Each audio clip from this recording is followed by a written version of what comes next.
Requests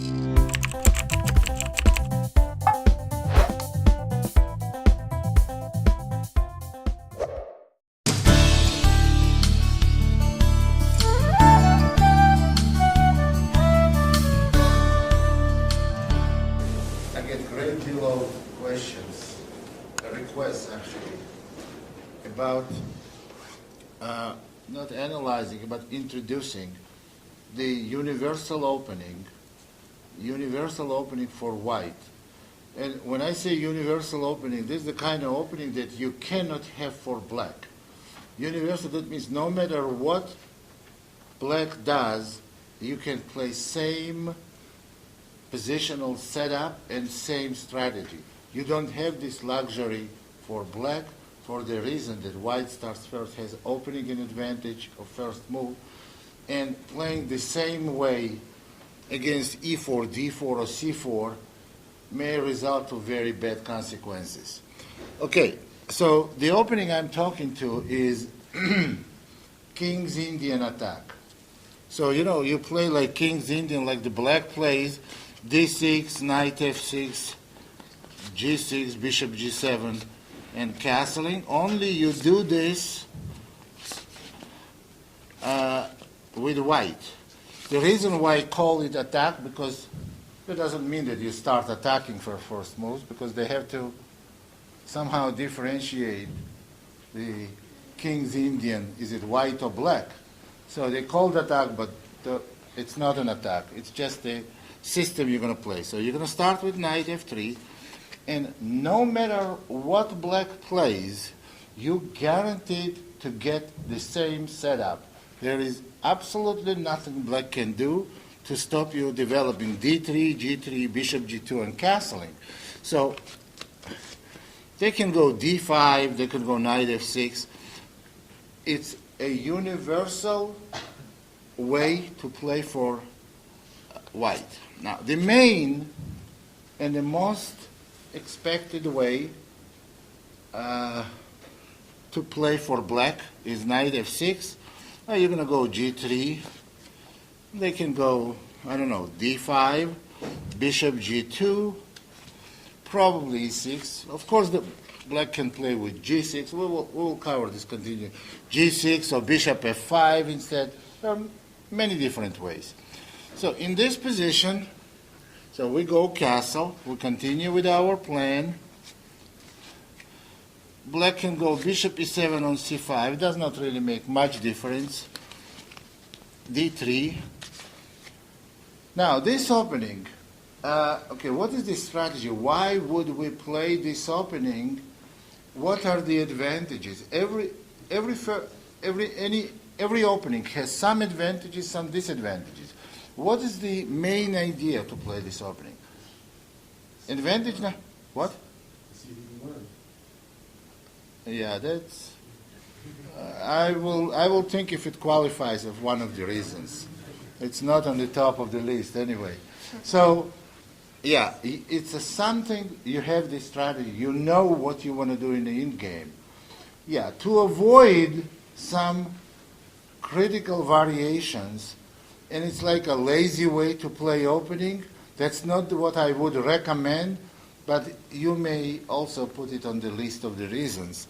But mainly is that you going to get positions that you guaranteed that it will be no simplifications for black, and it's not, black cannot play something to quickly equalize or to exchange a lot of pieces that can lead to a draw or something like that. You guaranteed full-scale battle here. It's going to be, and you know your plan, knight d2, e4, and you have one general plan that you execute throughout whole game. Well, whose move is 1, 2, 3, 4, 5, 4, 5. Now, I would say this is the most expected position in this opening, and I would go knight d2 because our plan is to play e4 and bishop e7. The reason why I would say that this is not the main reason is not to avoid all the opening theory, because even Fischer played it, and Fischer knew opening theory as good as anyone, and he played it repeatedly several times. Interesting that if you look at this position, Fischer did not play knight f3, d3, and g3, first three moves. You can get it from French defense. You may say this was a French, and here is this. Let me show you what I mean by that. If you remember the position we just had,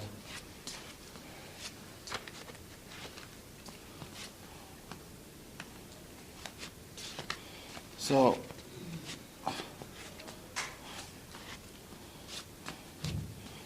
e4, e6. It's a different opening. Now you can go, well, d4 is typical French, d3, d5, and if you go knight d2, c5, knight f3, knight c6, g3, knight f6, bishop g2, bishop e7, and the castle. This is exact transposition. So you can get it from Sicilian too. If you go e4, c5, d3, or knight f3, e6, d3, you can transpose. You have an idea, I don't have to put all the pieces back. So you can get it from there too. So in this position, what is our plan with white? To basically if black castles, which is the most expected way to play, although there is a frequently played with b6. So castle. This is like a main position of all this opening. White has very strong pawn on e5 that restricts black's movement in the center. At the same time, this pawn needs some attention. So if black goes queen c7, we will play queen e2. How do we play this position? We have to create an attack on the king side. You see, this is very far from happening now. Black can start playing on queen side, or black can try to blow up the e5 square by playing f6. If black plays f6, our general plan changes. On f6, we just take. Obviously, black must take with a knight to protect the e6 pawn. And now we have a weak square on e5. Now, how do you exploit this square? Well, knight e5 is a wrong way to do it. The reason why, because you want to control the square. If you play knight e5, you're going to lose control of the square, because he's going to take, queen takes, now he's going to bishop d6, queen e2. Do you have control of e5 square? Definitely not. To control the square, you have to restrict black from moving e5, and at the same time, put the piece on e5 and keep it on e5. If you go knight e5, he's going to take and play bishop d6. You cannot hold your knight on e5. So the correct move would be like knight f1, because now suppose black plays some random move like bishop d7. Now you can go bishop f4, and after queen moves somewhere, then you can go knight e5, and you see you're solidly controlling this e5 square. Now let's try to make some moves for black that make sense in this position. So black knows it too, and they try to prevent white from gaining control of that square. They can try to play bishop d6. Now what's going to happen? Does black want to play e5 or not? Black wants to try to play e5 and get some strong position in the center. it's going to be very difficult for them to do. We can go even c3, or maybe even bishop g5. Well, let me tell you what is going to happen if black plays e5. When black plays e5, they have three pawns in the center. But when you have three pawns standing like this, they need attention. There are white pieces that can attack the center. So there is, which one of these three pawns is the weakest? Yeah. So we start attacking this pawn and trying to make black push d4, and then we're going to gain the control on e4 square. How we do that? Obviously, to get the pressure on this pawn, we have to pressure the knight that protects this pawn. So we're going to go bishop g5,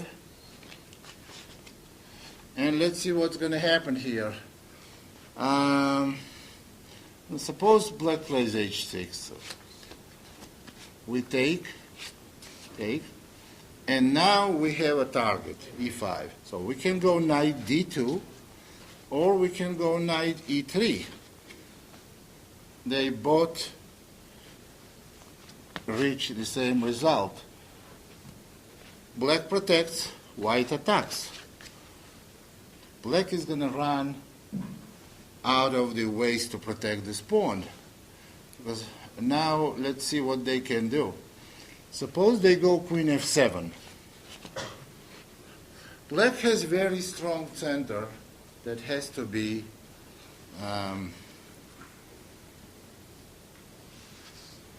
attacked. So we can go knight g4.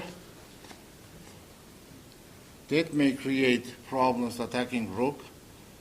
And after rook f5, maybe even bishop h3, creating all kinds of threats. Or even in this position, instead of playing bishop g5, there's probably a better way.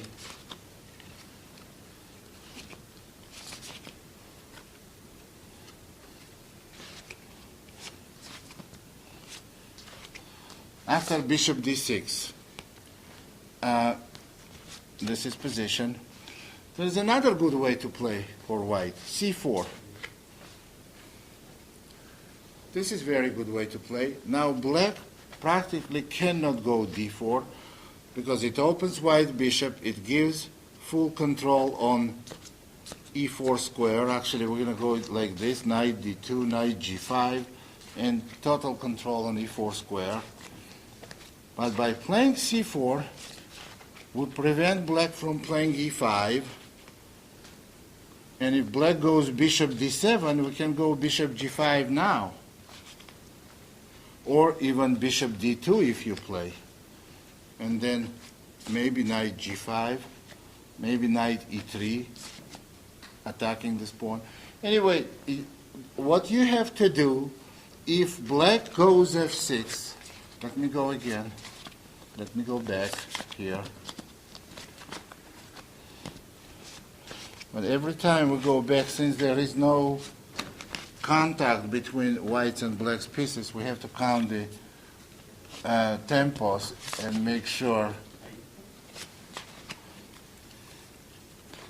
that we didn't steal any tempo from any side. This is position, and black goes f6.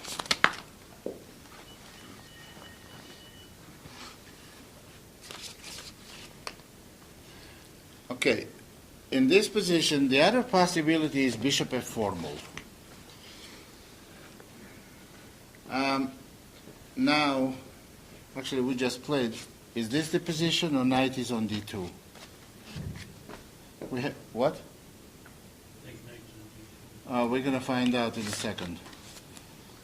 It's 1, 2, 3, 4, 5, 6, 7, 8, 10. 1, 2, 3, 4, 5, 6, 7, 9. Black's move, knight is on d2, f6. We have to take, and we will take. And after bishop takes, after knight takes, we're going to go c4. Now, definitely d4 is out of question. And on bishop d6, I just want to ask you, what would you play in this position? I may want to keep my knight on d2, because in case of d4, I have knight coming here.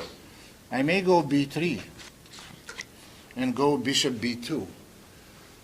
This pawn will always stay on e6. It will never move. Anytime they move this pawn, they're going to get into a serious problem here. Knight takes d5, pawn takes, knight takes d5, and even knight takes e5, attacking this knight with the bishop. So if, see, this is the strategy that when we play b3 now, we know this pawn cannot move because we immediately get full possession on this square, knight g5 and knight e4. This pawn cannot move. That means this pawn's kind of frozen, central pawns. And then we go bishop b2 and put the knight on e5. So this is solid, very solid and very reliable positional plan. Now we're going back to this position.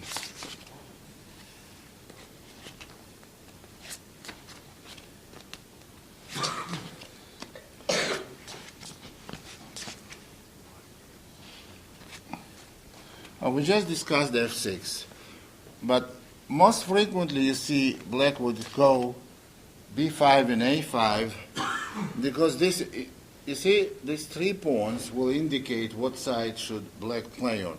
You see, they are aiming towards the queen side. And white structure, pawns go like this, aiming to king side. So white plays on this side, and they have some kind of space advantage on king side as well as black has on queen side. b5, and here, white, when there is a one side attacks on king side, white, and black on the other side, so whoever is first is going to succeed. So we have to have a clear plan how we're going to play on this side. We're going to go knight f1, white, black goes. Now, what is the way? How we're going to try to assault black's king's position? H4. Okay, h4. Suppose he goes b4. No, h5 is very wrong because you get coming to the dead end. Then what? What is your plan? Suppose I continue a4. You go h6, it's going to be g6. So you have to try to open black's position as quick as you can, and you must do it real quick. So first you need, this pawn needs protection because I want to move the knight. I cannot move the knight and give up the e5 pawn. The correct way is bishop f4. Now my knight is ready to move. Now you may go knight h2, this knight coming this way. Suppose he goes bishop, I don't know, b7. Here we have to do the right thing. It's very difficult for white to open position on king's side unless we force black to move one of the pawns. Once black moves one of the pawns, we're going to have a bunch of targets. Let's look at it. If you go knight g4, that's the way they used to play earlier, in earlier years. Then you go h5, then you go h6. It's still very difficult, if possible at all, to break through. Here is the right way to do it. Knight with knight on h2. Knight on h2 is a standby position of the knight. You're going to go knight g5.